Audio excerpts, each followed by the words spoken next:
Fine student. तो देखो आज की क्लास में हम लोग एज यूजुअल 3 एडिटोरियल्स के बारे में समझने का प्रयास करेंगे। First one 436 climate change double burden on communicable and non communicable diseases. देखो जिस हिसाब से क्लाइमेट चेंज हो रहे हैं इसका असर केवल कम्युनिकेबल डिजीज पे ही नहीं पड़ रहा है, इसका असर तुम्हारा नॉन कम्युनिकेबल डिजीज पे ही पड़ता है। जब आज़ाद हुआ था तो उस समय कम्युनिकेबल डिजीज का संख्या बहुत ज़्यादा था, बहुत ज़्यादा। बट ओवर द पीरियड क्या हुआ, एपिडेमियोलॉजिकल ट्रांजिशन हुआ। एपिडेमियोलॉजिकल ट्रांजिशन का मतलब क्या है कि जो कम्युनिकेबल डिजीज है वो घटना शुरू हो गया और नॉन कम्युनिकेबल डिजीज बढ़ना शुरू हो गया। नॉन कम्युनिकेबल डिजीज का मतलब होता है हार्ट स्ट्रोक आना, डायबिटीज़ होना, कोलेस्ट्रॉल का प्रॉब्लम होना, ये सब नॉन कम्युनिकेबल डिजीज है। एंड कम्युनिकेबल डिजीज का मतलब क्या होता है, जितने भी वेक्टर बॉर्न डिजीज होते हैं। वेक्टर बॉर्न का मतलब क्या, मस्कीटोस की वजह से हो रहा है, टिक्स की वजह से हो रहा है, ये सभी चीज़ की वजह जो होता है उसको बोलते हैं कम्युनिकेबल डिजीज। जैसे कि हम लोगों ने कोविड-19 के बारे में भी देखा था। कोविड-19 is a zoonotic disease and it is also your communicable disease. जो जूनेटिक डिजीज का मतलब क्या है कि एनिमल से ह्यूमन, ह्यूमन से human, that's called zoonotic diseases. तो इस एडिटोरियल में हम समझने का प्रयास करेंगे क्लाइमेट चेंज के वजह से क्या असर पड़ रहा है कम्युनिकेबल डिजीज पे as well as non communicable disease पे, और भारत पे क्या असर है इसका। 437 देखो बहुत सिमिलर एडिटोरियल्स कि क्लाइमेट। देखो इस बार पहली बार COP28 जो दुबई में अभी कॉन्फ्रेंस चल रहा है, मोदी जी भी गए थे अटेंड करने के लिए। तो क्लाइमेट का क्या असर हेल्थ के ऊपर है, and it is a fact ना कि क्लाइमेट एक्सट्रीम हो जाए उसका असर पड़ेगा। अब जब हेल्थ पे असर पड़ेगा तो फिर उसका इनकम लेवल पे असर पड़ेगा, फिर पॉवर्टी ट्रैप में चला जाएगा। ये हमें जान के बहुत खुशी होना चाहिए स्टूडेंट कि इस बार COP28 में बहुत ही अच्छे से ब्लूप्रिंट रखा गया इससे रिलेटेड। सबसे बड़ा जो लिमिटेशन है COP28 का कि ये हो रहा था दुबई में। और दुबई जानते हो तुम लोग, Dubai is a part of UAE, United Arab Emirates का हिस्सा है, और ये ओपेक कंट्री के अंदर आता है। ओपेक, और ओपेक कंट्री तुम्हारा दुनिया में सबसे ज़्यादा ऑयल प्रोड्यूस करता है, एक्सट्रैक्ट करता है। एंड ऑयल क्या है तुम्हारा, फॉसिल फ्यूल है। तो जहाँ पे बातचीत हो रहा है वो खुद कंट्री शामिल है फॉसिल फ्यूल को बर्न करने में। एंड फॉसिल फ्यूल जितने ही बर्न होते हैं उससे कितना ज़्यादा तुम्हारा green house gas impact release हो रहा है। थर्मल पावर प्लांट से जानते हो, SOx, NOx, particulate matter and everything released. तो ये एक तो लिमिटेशन हो गया। तो यहाँ पे समझो कि क्लाइमेट हेल्थ नेक्सस है। तो इसलिए हमारा जो जीने का जो तरीका है, जो लाइफ स्टाइल है, उसको चेंज करने की आवश्यकता है। और कोशिश ये होना चाहिए कि फॉसिल फ्यूल हम फेज वाइज क्या करें, उसको डाउन करें, उसको रिड्यूस करें। That is second editorial. And third editorial जो कि मेरा फेवरेट एडिटोरियल है, इसलिए क्योंकि यहाँ से बहुत कुछ सीखोगे थर्ड वन में। हम लोग ऐसे दुनिया में रहते हैं जहाँ पे बहुत ज़्यादा डोपामिन रिलीज होता है। डोपामिन का मतलब क्या होता है, हैप्पी हार्मोन्स। जैसे जब भी हम खुश होते हैं, कभी भी हमें अप्रिसिएशन मिलता है, कभी भी कोई प्राइज़ मिलता है तो हम बहुत बेहद खुश हो जाते हैं, एक्साइटेड रहते हैं। जब हम एक्साइटेड रहते हैं तो डोपामिन रिलीज होता है। अभी दिक्कत क्या है कि हर समय ही हम एक्साइटेड रहने का प्रयास करते हैं। जैसे कोई रील देख लिए तो रील में कोई ऐसा चीज़ आ गया जो कि बहुत ही रिलेटेबल है आपसे, विल फील हैप्पी। और जैसे ही आप हैप्पी फील कर रहे हो तो डोपामिन रिलीज हो रहा है। डोपामिन ज़्यादा भी रिलीज नहीं होना चाहिए। यदि डोपामिन ज़्यादा रिलीज हो जाएगा तो ये लॉन्ग टर्म में आपके लिए बहुत ही घातक चीज़ है। समझ रहे हो ना। ये जो लव हार्मोन्स, ये जो हैप्पी हार्मोन्स है, इसका रिलीज का भी एक दायरा होना चाहिए। यदि इतना ज़्यादा बॉडी में रिलीज हो जाएगा तो इसका इम्पैक्ट बहुत ही नेगेटिव पड़ेगा। इसलिए digital fasting is the need of the hour. इसलिए डिजिटल फास्टिंग हमें करना चाहिए, मोबाइल से दूर रहना चाहिए। मोबाइल का जितना आवश्यकता है उतना ही करना चाहिए। एंड बहुत अच्छे से रखा गया है। तो मैं आशा करता हूँ जितने भी स्टूडेंट बैठे हो यहाँ पे, थर्ड एडिटोरियल को जीवन में उतार लेना, बहुत फायदा होगा। ठीक है, मैं भी कोशिश कर रहा हूँ। देखो 436 GS paper 3 ecology and environment, disaster and disaster management. ये हिंदू पेपर में आया था 22 नवंबर को। तो आगे देखो स्थिति क्या है, climate change could worsen India's double burden. देखो जो जिस हिसाब से क्लाइमेट चेंज हो रहा है, केवल भारत में नहीं पूरा दुनिया में। अब मैं पूरा दुनिया का बात करूं तो जानते हो कि आर्टिक सर्कल बहुत ज़्यादा ही तप रहा है, बहुत ज़्यादा ही वार्म हो रहा है। यदि आर्टिक सर्कल यदि ज़्यादा तपे तो फिर जेट स्ट्रीम में इम्पैक्ट पड़ेगा।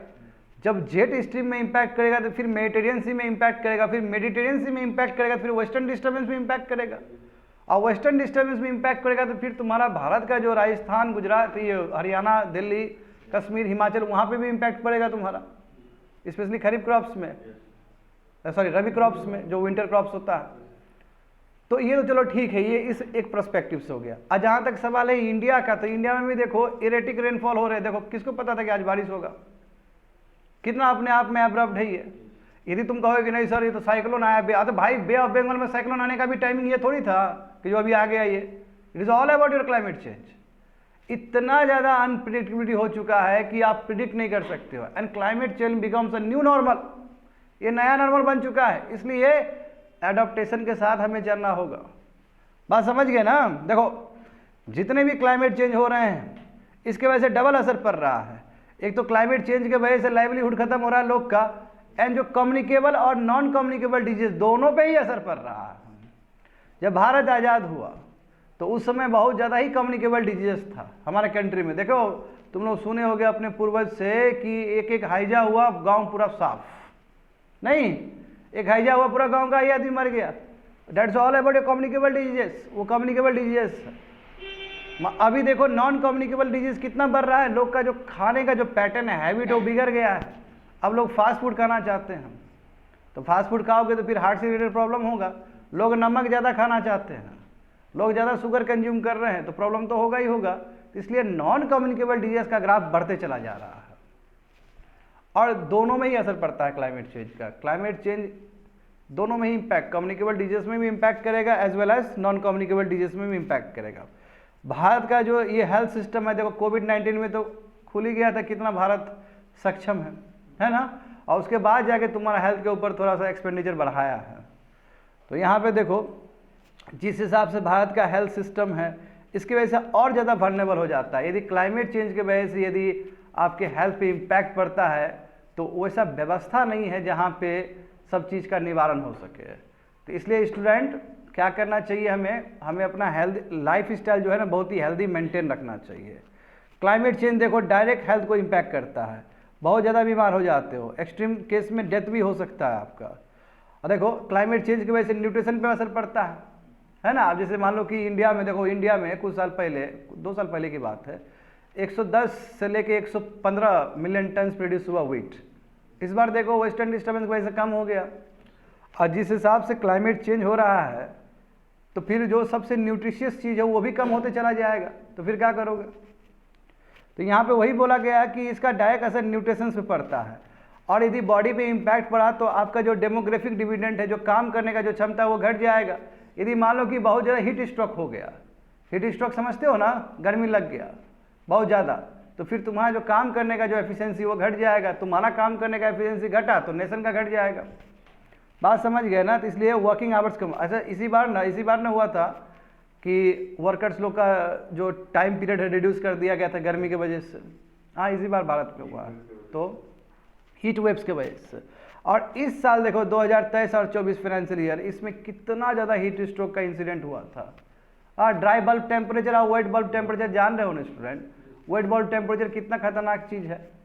अब नॉर्मल जो हमारा ह्यूमन बींग का जो प्रोसेस है कि हमें गर्मी लगता है तो हम स्वेट के थ्रू बॉडी को मेंटेन कर लेते हैं।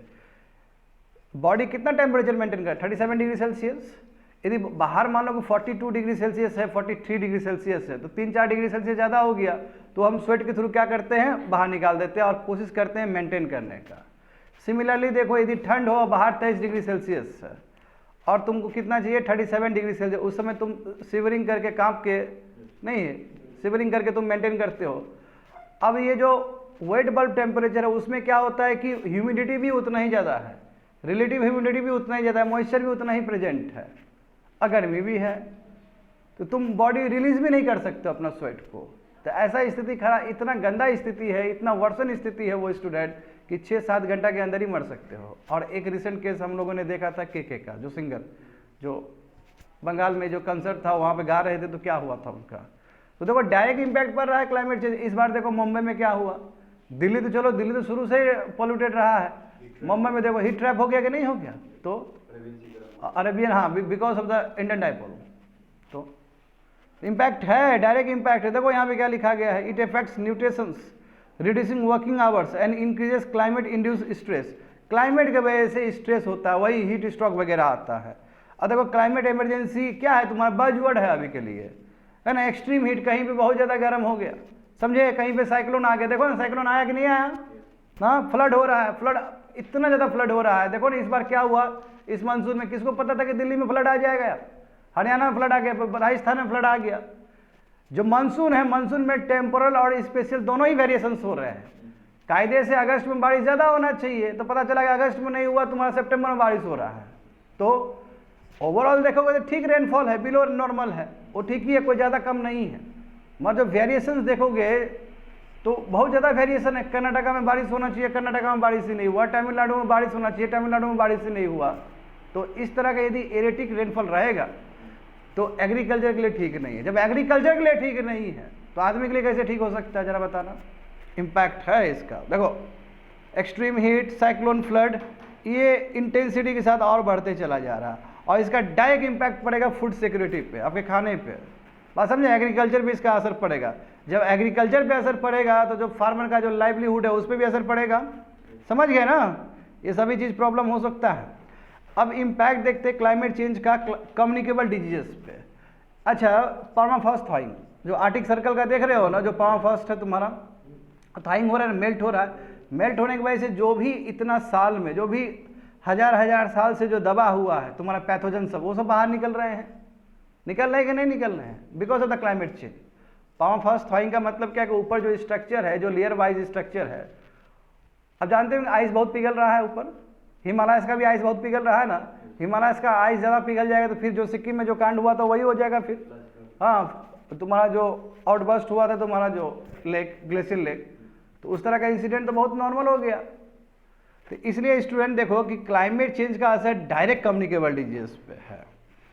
एग्जाम्पल देखो, क्लाइमेट चेंज के वजह से जो जितने भी वेक्टर्स है, जैसे मस्कीटोस हो गया, सैंड फ्लाइज हो गया, टिक्स हो गया, और भी बहुत सारा हो सकता है, ठीक है।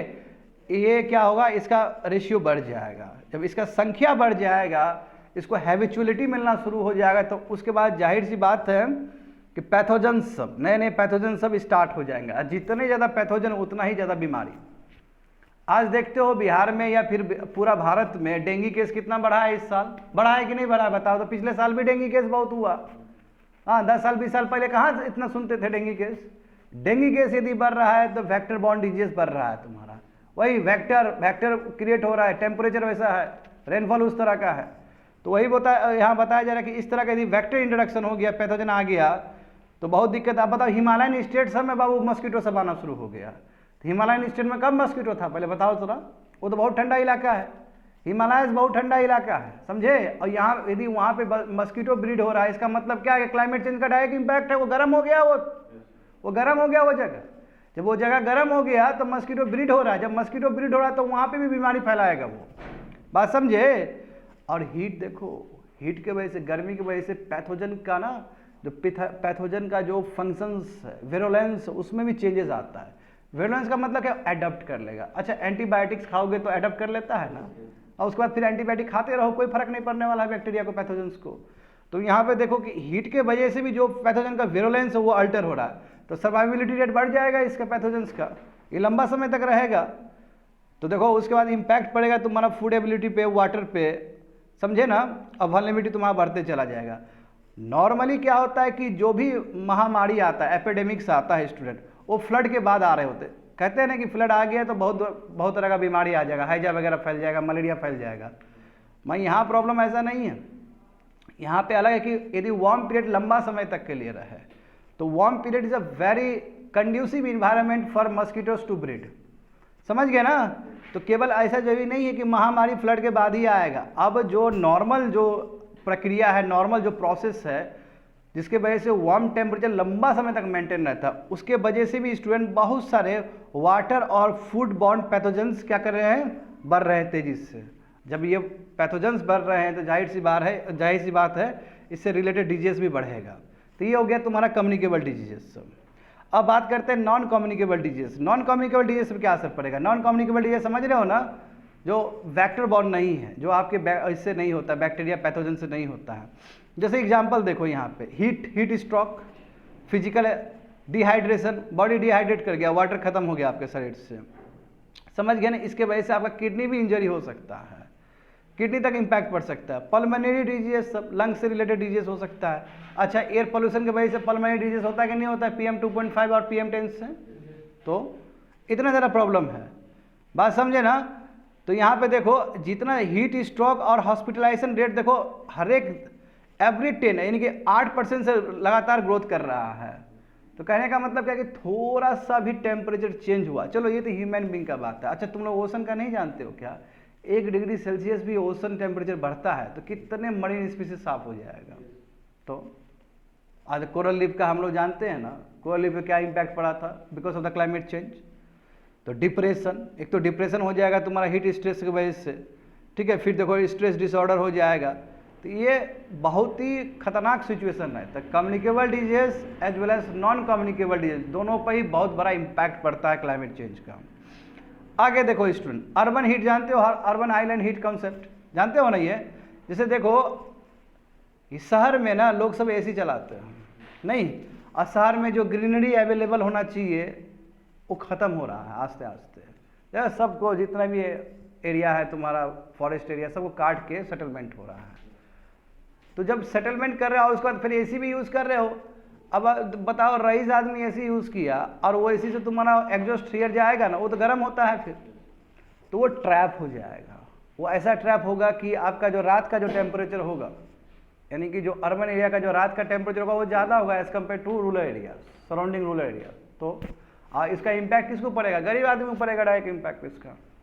देखो climate change can brings your inequalities also, climate change की वजह से इनइक्वलिटी भी आ सकता है, समझे। तो वही चीज़ यहाँ पे लिखा गया देखो कि जो अर्बन हीट आइलैंड इफेक्ट है, जानते हो ये अर्बन एरिया वार्मर हो जाता है as compare to rural areas, specially night के टाइम में। इनफैक्ट इंडिया में देखो अर्बनाइजेशन बहुत तेज़ी से हो रहा है, और भी हवाजाट तरीके से, एक प्लान तरीके से नहीं हो रहा। ये तो प्रॉब्लम है, ये तो प्रॉब्लम देखो महानगर का भी है, दिल्ली सबका भी है। बताओ दिल्ली कौन सा प्लांट एरिया है, बहुत भारत में बहुत कम ही ऐसा सिटी है जो बहुत प्लानिंग के साथ बना है स्टूडेंट, बात समझे ना। अर्बन एरियाज, अब अर्बन एरियाज देखो उसमें अर्बन ग्रीनरी नहीं है, ओपन स्पेसिस नहीं है, और सब तुम्हारा रोड वगैरह बना दिया गया है। अब जैसे रोड बना, कंक्रीट बना, तो क्या करें, हीट को ऑब्जर्व ज़्यादा करता है, देखते हो ना। एक तो बात चल ही रहा था, डिबेट उठ ही रहा था कि जो ये तुम्हारा जो रोड का जो कलर है ब्लैक, क्या ब्लैक को बदला जाए अब, क्योंकि ब्लैक कलर से क्या बहुत ज़्यादा हीट ऑब्जर्व होता है ब्लैक कलर से। तो अर्बन एरियाज में ऐसे भी इंफ्रास्ट्रक्चर तगड़ा होता है, और जानते हो कि सनलाइट जो ऊपर से आ रहा है ये एब्जॉर्ब कर लेगा, फिर उसके बाद तुम्हारा लॉन्ग वेव रेज निकलेगा, और वो यदि ट्रैप हो जाए, ग्रीन हाउस इसको ट्रैप कर ले, तो फिर ग्लोबल वार्मिंग प्रोसेस शुरू हो जाएगा, बात समझ रहे हो ना। तो ये तुम्हारा हो रहा है अर्बन एरियाज में। तो इसके वजह से देखो एक तो आपका प्राइमरी हेल्थ सिस्टम पहले से ही कमज़ोर है, और कमज़ोर हो जाएगा, एयर पोल्यूशन से रिलेटेड बीमारी और बढ़ना शुरू हो जाएगा। तो इसलिए स्टूडेंट हमें अर्बन प्लानिंग पे ज़रूर काम करना चाहिए, समझे ना, अर्बन। और उसके लिए म्यूनिसिपैलिटी को स्ट्रॉन्ग बनाना बहुत ज़रूरी है, म्यूनिसिपैलिटी को बनाना ज़रूरी है ना। हाँ, इक्विलिब्रियम स्टेट जानते हो ना।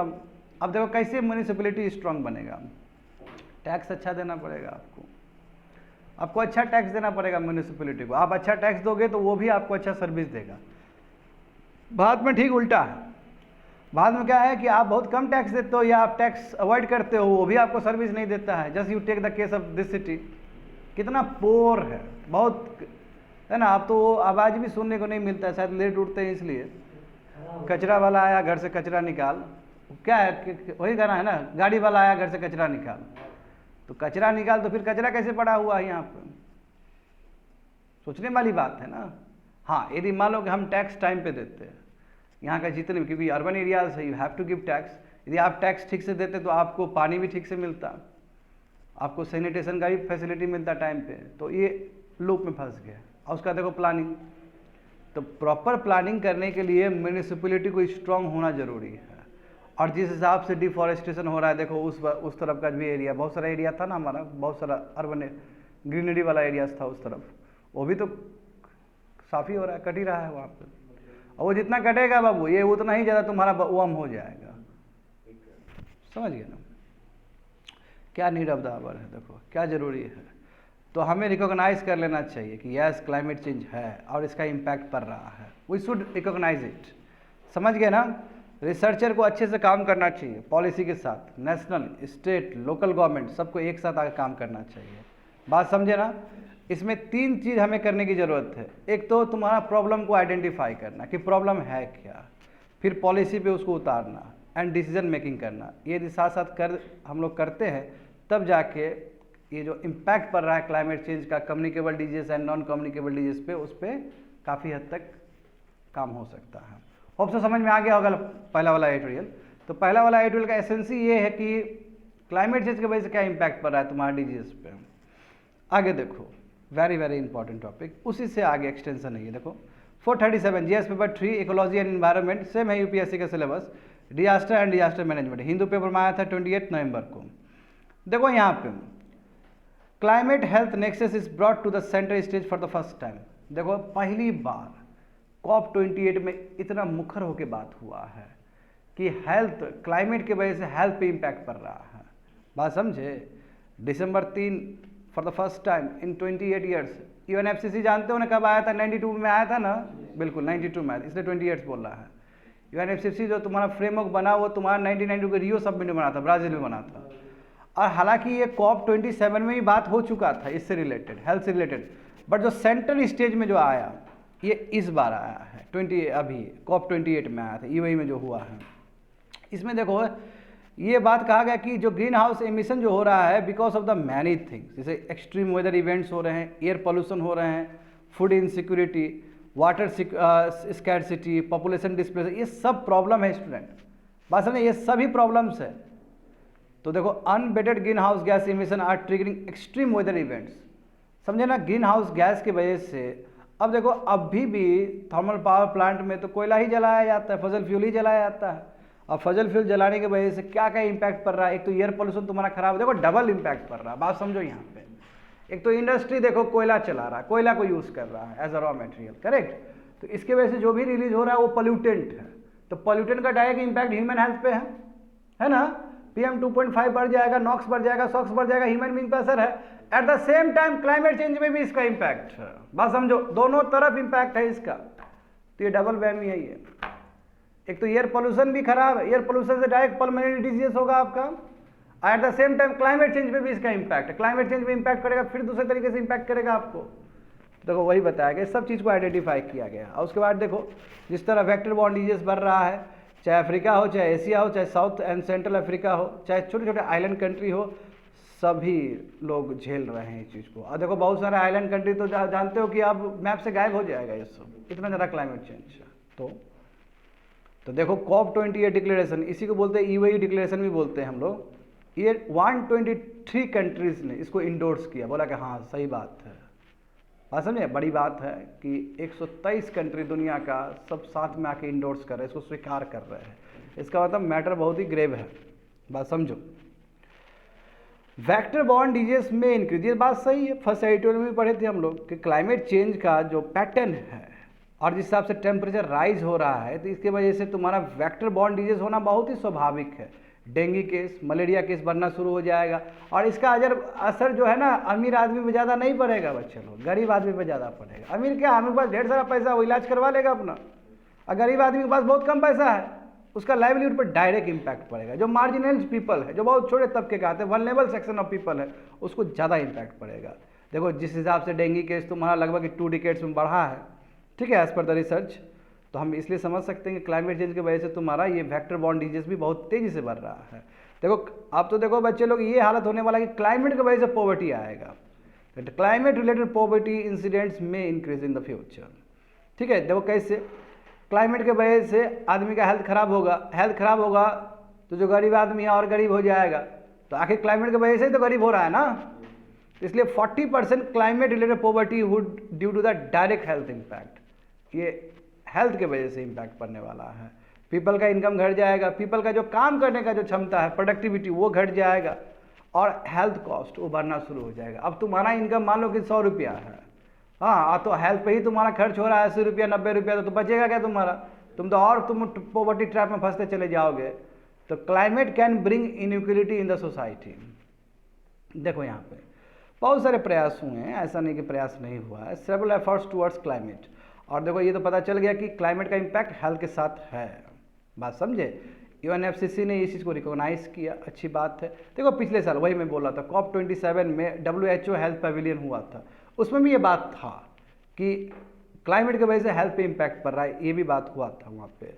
देखो पहली बार ये इतना जो लंबा डिस्कशंस है, लंबा डिस्कशन जाएगा, उसमें एक दिन को पूरा ऑफिशियल हेल्थ डे डिक्लेयर कर दिया गया इस बार। COP28 में जितने भी नंबर ऑफ डेज है स्टूडेंट, समझ रहे हो ना बात को, नंबर ऑफ डेज में 1 day dedicated to official health day. इसका मतलब क्या है कि पूरा दुनिया को जगाना है, समझाना है कि क्लाइमेट की वजह से हेल्थ पे क्या इम्पैक्ट पड़ रहा है। इतना ही नहीं स्टूडेंट, इंटर मिनिस्ट्रियल मीटिंग भी हुआ, अलग अलग देश के तुम्हारे मिनिस्टर्स, चाहे वो हेल्थ मिनिस्टर हो, चाहे इन्वायरमेंट मिनिस्टर हो, चाहे फाइनेंस मिनिस्टर, सब जाके बात की है, डेलिब्रेशन दिए हैं वहाँ पे, बात समझे ना, और वो सप्लीमेंट्री कमेंट्स भी दिए हैं वहाँ पे। इसका मतलब पूरा दुनिया को ही पता है कि क्लाइमेट चेंज की वजह से बहुत नेगेटिव इम्पैक्ट, इसलिए जितना बेस्ट कोऑर्डिनेशन हो सकता है उतना कोऑर्डिनेशन किया जा रहा है।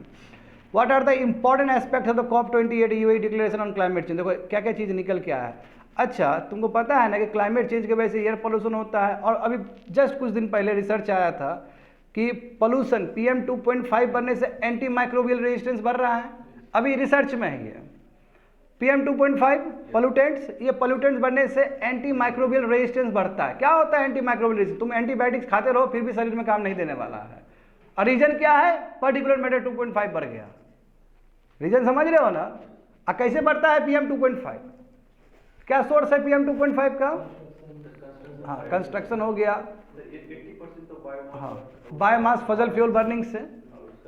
तो देख रहे हो इधर, इसका मतलब क्या है कि you have to change your life style, आपको अपना लाइफ स्टाइल चेंज करना पड़ेगा, समझ गए ना, यही चीज़ बताया गया। देखो कि अभी भी रिसर्च चल ही रहा है उस पर कि एंटी माइक्रोबियल रेजिस्टेंस तेजी से बढ़ रहा है बिकॉज ऑफ द पर्टिकुलर। देखो ये जेनेटिक स्पिल ओवर, जैसे मान लो कि जैसे कोविड-19 है, कोविड-19 सब कोई बोलता है कोविड-19 चमगादड़ से आया था, बैट से आया था। तो बैट से आया, जैसे बहुत सारा बीमारी है ना तुम्हारा, जैसे नीचे वाला भी बीमारी देखे थे हम लोग, कौन सा बीमारी था जो केरल में हुआ था? Nipah virus. तो निपा वायरस कैसे आया था बताओ? अलग अलग आया ना, उसका होस्ट पिग से गया फिर दूसरे एनिमल में गया। तो हमें स्पिल ओवर को भी समझना होगा कि जैसे देखो चमगादड़ से आया पिग को, पिग से एनिमल को आया, फिर दूसरे एनिमल को आया, फिर दूसरे एनिमल से फिर ह्यूमन बीइंग को आया, फिर ह्यूमन बीइंग से फिर ह्यूमन बीइंग को गया। तो ये जो आपका जो ट्रांजिशन है कि कहाँ स्टार्ट हुआ कहाँ से गया, यदि ये हमको प्रॉपर पता रहेगा तो हम वैक्सीन बना पाएंगे ना। We can make a good vaccine, क्योंकि वैक्सीन बनाने के लिए ये जरूरत है कि होस्ट एनिमल कौन सा है। और इस बार जो कोविड-19 में हम यही ना ढूंढ रहे थे चाइना में जाके कि बैट है कि नहीं है होस्ट एनिमल, और वहाँ का जो तुम्हारा वुहान सिटी है वहाँ पे भी जाके यही सर्वे किए हैं, वहाँ फिर भी पता नहीं चला, इसलिए वैक्सीन लेट हो गया। ये तुमको पता चले कि होस्ट एनिमल कौन सा है तो तुरंत वैक्सीन बन जाएगा कि कहाँ से स्टार्ट हुआ है वो, क्योंकि वैक्सीन का एंटीडोट भी वहीं पे रहता है, उसी एनिमल में रहता है। And you know that bat दुनिया में जाना जाता है बाबू कैरियर ऑफ वो वायरस है। वो बैट चमगादड़ ऐसा प्रजाति है जो दुनिया भर का वायरस को लेकर चलेगा, मगर उसको कुछ नहीं होता, तो कोई इम्पैक्ट नहीं पड़ेगा। तो इस बार तो केवल अनुमान ही लगाएगा कोविड-19 तुम्हारा चमगादड़ से हुआ, कोई वो तो नहीं है, एविडेंस तो नहीं है। तो इसलिए वहाँ पे बोला जा रहा है कि अर्ली डिटेक्शन ही हो जेनेटिक स्पिल ओवर का, कहाँ कहाँ से स्टार्ट हुआ, इस पर काम होने की ज़रूरत है। क्योंकि जानते हो कि कोविड-19 की वजह से क्या इम्पैक्ट पड़ा दुनिया को। हाँ बहुत सारे कंट्री गरीब हो गए ना स्टूडेंट, तो इस पर काम होना ज़रूरी है।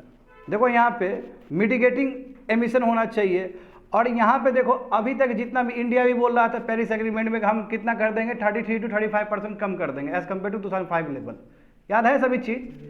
मगर इंडिया ने भी हेल्थ से रिलेटेड कहाँ बात किया, खाली बोला कि हम इतना इतना कार्बन सिंक लगा देंगे, यानी कि ग्रीन कवर बढ़ा देंगे, हम इतना इतना कम कर देंगे एज कम्पेयर टू GDP।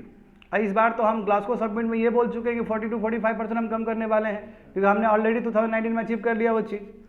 तो मगर इंडिया का भी भाषा में ये बात तो नहीं है क्लाइमेट चेंज का इम्पैक्ट हेल्थ पे क्या पड़ रहा है। इसलिए ज़रूरी है कि आपका जो NDC है, नेशनली डिटरमाइंड कंट्रीब्यूशन, उसके अंतर्गत ये भी रहे कि यस हम जो करने वाले हैं एफोरेस्टेशन में काम करने वाले, हम जो क्लाइमेट चेंज में काम करने वाले, उसका असर हेल्थ पे क्या पड़ेगा, उससे भी रिलेटेड पॉलिसी होना चाहिए।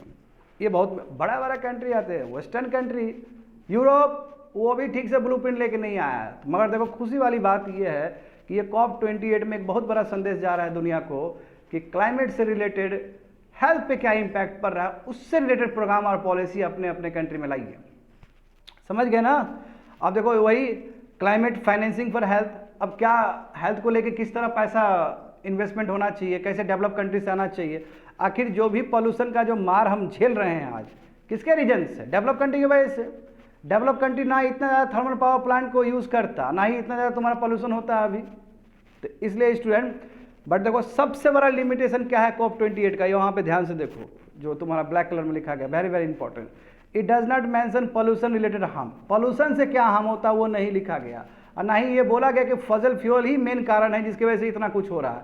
ये नहीं बोलेगा, क्यों बोलेगा ये तुमको लगता है बोलेगा? ओपेक का वो नेशंस है, अरे भाई उसी की वजह से इसका चल रहा है इकोनॉमी, वो नहीं बोला था। इसलिए जो क्रिटिक्स है वो साफ साफ बोले कि गलत काम है। भले ही बड़ा बड़ा बात कर दो तुम कि क्लाइमेट चेंज की वजह से हेल्थ पे इम्पैक्ट पड़ रहा है, अरे भाई सबका जो गढ़ है, जो सबका मेन रीजन है वो फजल फ्यूल है। फजल फ्यूल कैसे घटाया जाए, कार्बन प्रोडक्ट कैसे घटाया जाए, इस पे काम होना चाहिए, जो कि इस बार मिसिंग हो गया।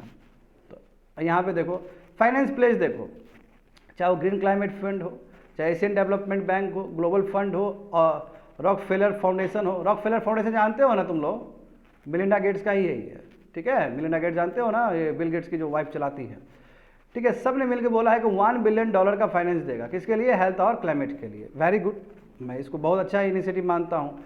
इस डिक्लेरेशन में देखो क्लाइमेट हेल्थ फंडिंग, यानी कि डोमेस्टिक बजट से भी, अपना अपना डोमेस्टिक बजट होता है ना स्टूडेंट। अब हो सकता है कि अब हमारा जो बजट पेश हो 2024 से लेकर 25 फाइनेंशियल ईयर में, तो एक अलग से बजट आए health related budget, because of the climate change. समझे, ऐसा भी हो सकता है। मल्टीलैटरल डेवलपमेंट बैंक जानते हो, बहुत सारा एशियन डेवलपमेंट में दुनिया भर का है, तो यहाँ फिलैंथ्रोपिक वही मिलिंडा गेट्स सब, तो वहाँ से पैसा आने का बात है। हाँ, इसलिए स्टूडेंट अभी कमेंट नहीं करते कि ये आगे जाके क्या रूप लेगा, क्या करेगा। It is too early to comment on that things.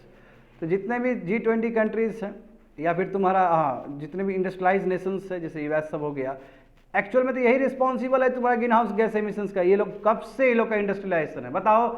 सबसे फर्स्ट कंट्री कौन सा है जो इंडस्ट्रियल कंट्री हुआ था? UK हुआ था। हाँ, 1750 के बाद स्टार्ट कर दिया। उसके बाद यूरोप देखो 1800 में पहुंच गया, नेपोलियन आया ना वहाँ पे। फिर इधर तुम्हारा US में भी आया, तो इंडिया में था ही नहीं कुछ उस समय। अभी भी इंडिया बहुत पीछे है।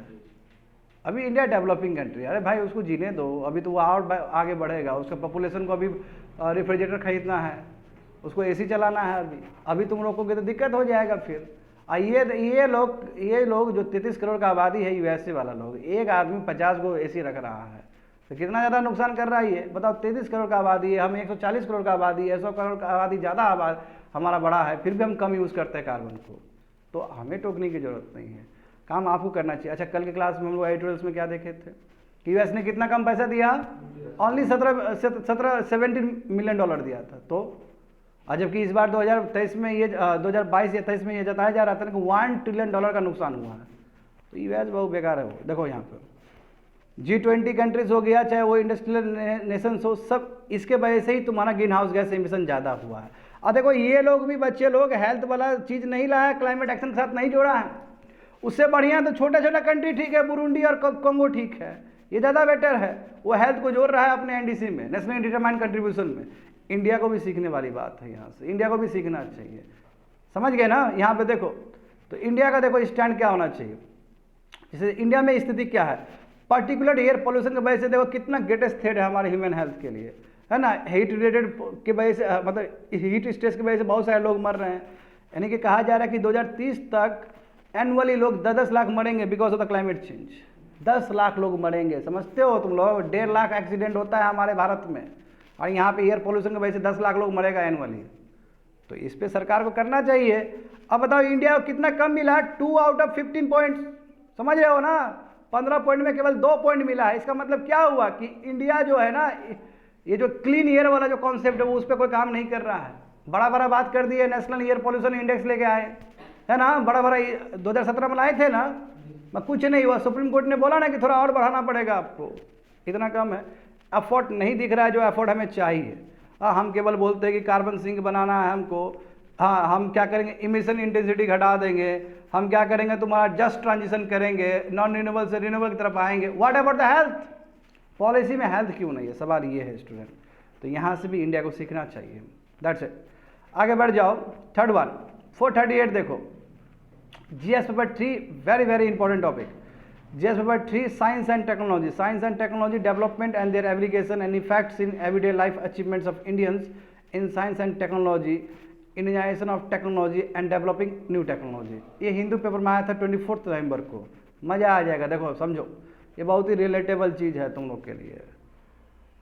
हैप्पीनेस हार्मोन्स, कभी भी आप रील देखते हैं ना, डिजिटल देखते हैं, मज़ा आ जाता है देख के, समझे। कपिल शर्मा का शो देख रहे हो, खूब हंस रहे हो, मज़ा आ रहा है, फिर देखने का मन करेगा।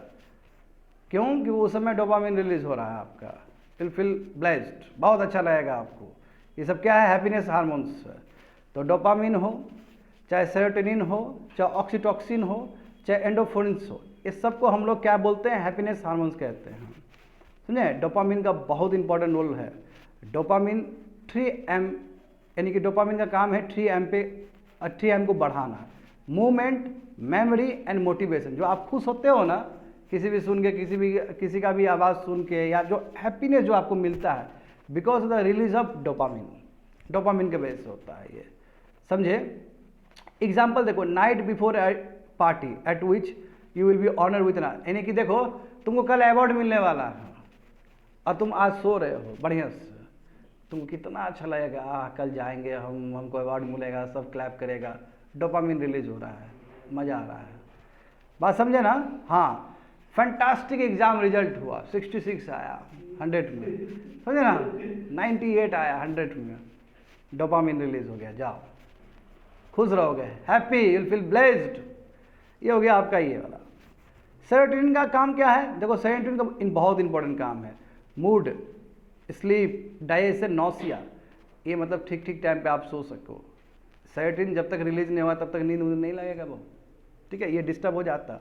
ऑक्सीटॉक्सिन को बोलते हैं लव हार्मोन, ठीक है, म्यूजिक, एक्सरसाइज से तुम्हारा निकलता है।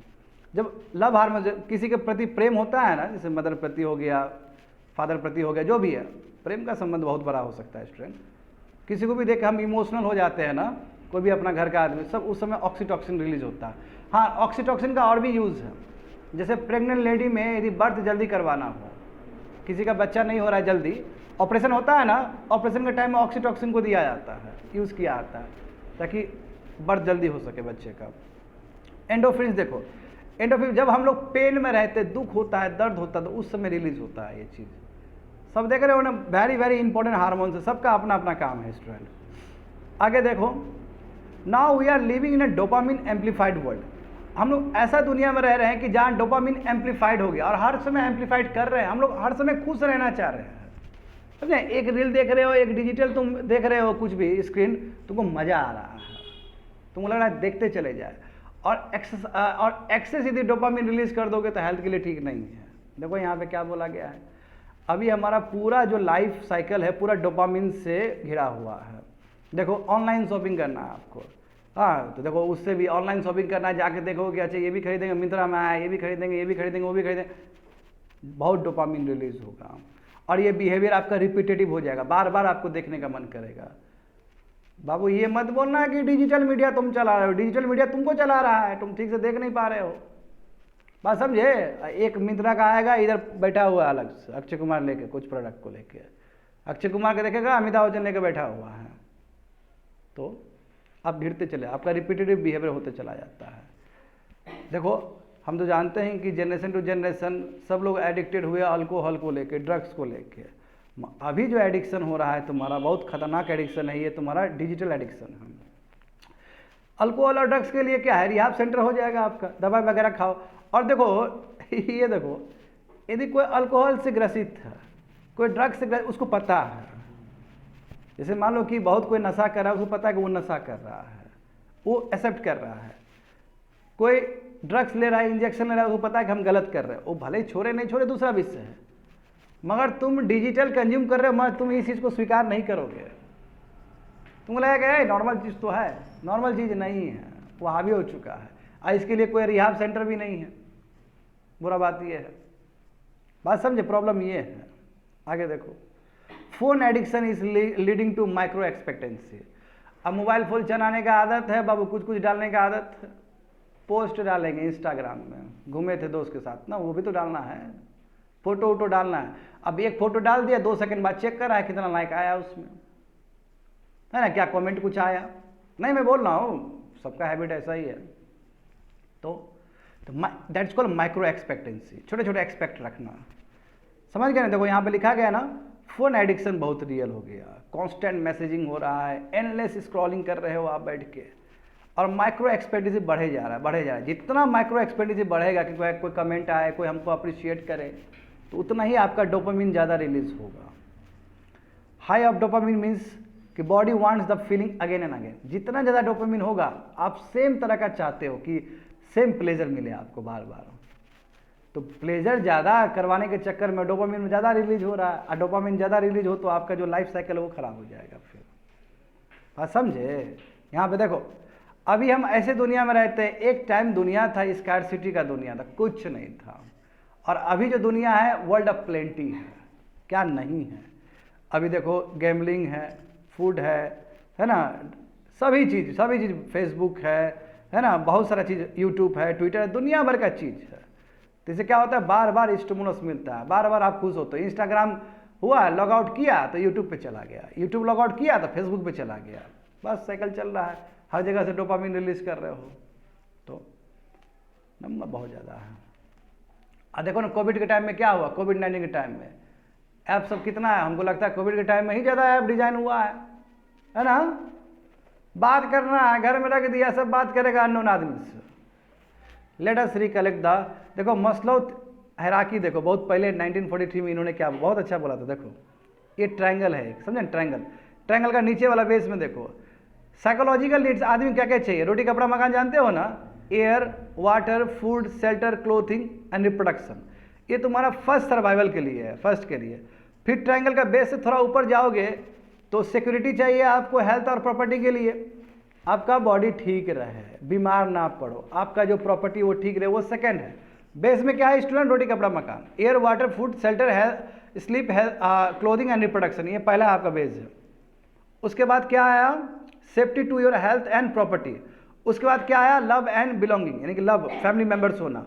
उसके बाद ऊपर क्या आ जाएगा, एस्टीम, प्रेस्टीज आपका, और सबसे ऊपर क्या होगा, सेल्फ एक्चुअलाइजेशन, यानी कि सेल्फ रियलाइजेशन, हम कौन हैं, मेडिटेशन, तो सबसे ऊपर स्टेज।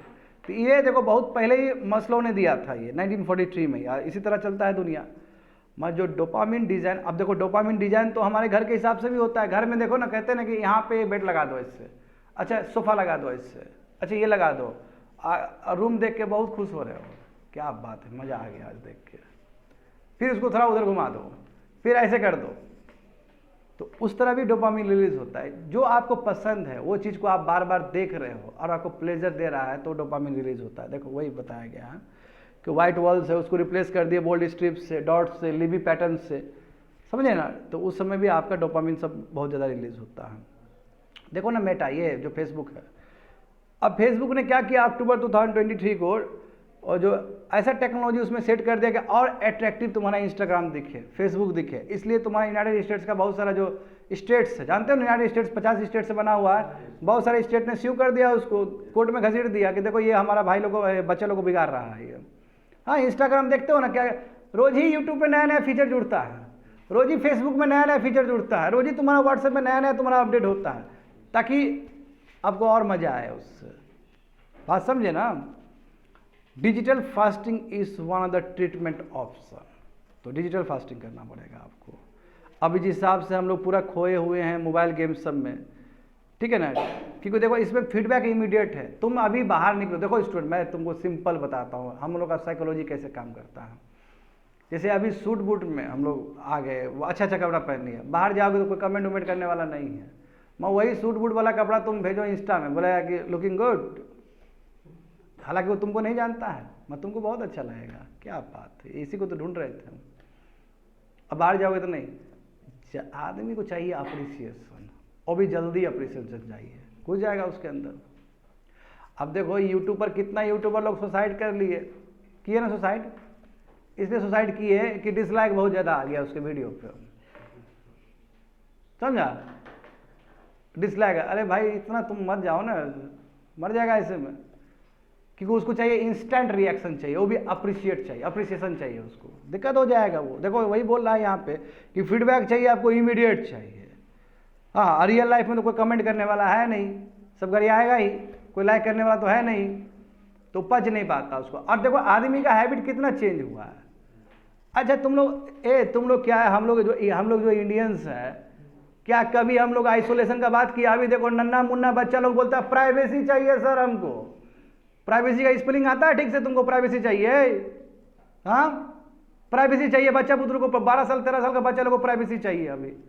अरे यहाँ बूढ़ा जनरेशन हो गया 70 साल का, उसको कुछ प्राइवेसी ही नहीं चाहिए। तो हमारा कितना शिफ्ट हुआ। ये प्राइवेसी का सबसे बड़ा रीजन है मोबाइल फोन। मोबाइल फोन पूरा बिगाड़ दिया है।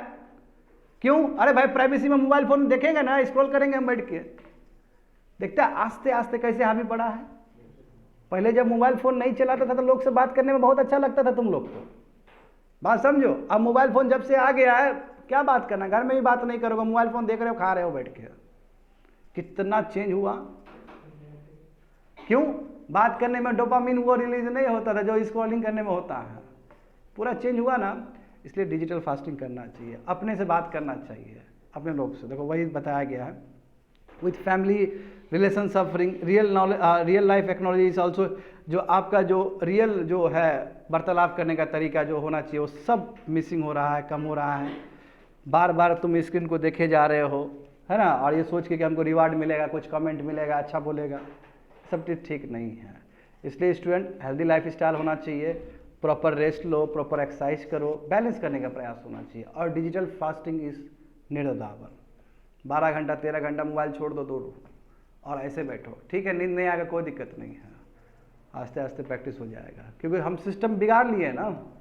That's it, complete.